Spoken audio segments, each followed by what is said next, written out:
Good morning class. This is your next video of chapter number 5. अब हम देखते हैं बेटा ऑस्मोसिस। ऑस्मोसिस में क्या होता है, जैसे कि हमने डिफ्यूज़न में देखा था कि उसमें जो पार्टिकल्स हैं वो high concentration to low concentration move कर रहे थे इन रैंडम मैनर, लेकिन ऑस्मोसिस में हम हमेशा एक सेमी परमिएबल मेम्ब्रेन का यूज़ करते हैं। अब इसी मेम्ब्रेन के थ्रू जो वाटर मॉलिक्यूल्स होते हैं वो हाई कंसंट्रेशन ऑफ वाटर से लो कंसंट्रेशन ऑफ वाटर की तरफ मूव करते हैं, और इसी प्रोसेस को हम क्या कहते हैं बेटा, ऑस्मोसिस कहते हैं। यानी कि जब वाटर मॉलिक्यूल्स की जो मूवमेंट है वो हाई कंसंट्रेशन का मतलब है जो यहाँ पे वाटर है वो ज़्यादा मात्रा में प्रेजेंट है, यानी कि वाटर के पार्टिकल्स यहाँ ज़्यादा है, जबकि यहाँ पे जो वाटर है वो कम मात्रा में प्रेजेंट है।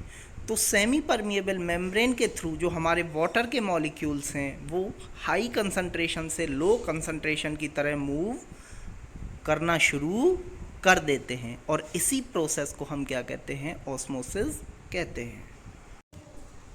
Now in terms of definition, it is the movement of water molecule from a solution with a high concentration of water molecule to a solution with a lower concentration of water molecule।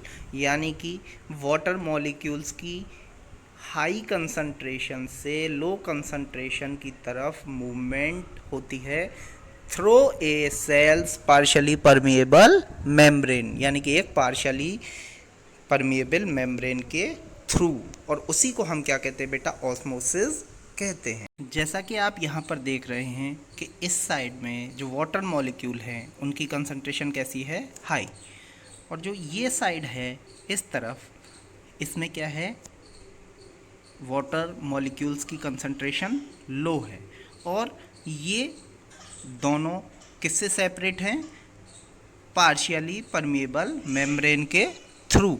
तो इस तरह से जो net movement of water molecule होगी वो कहाँ से कहाँ की तरफ होगी, from higher concentration to lower concentration.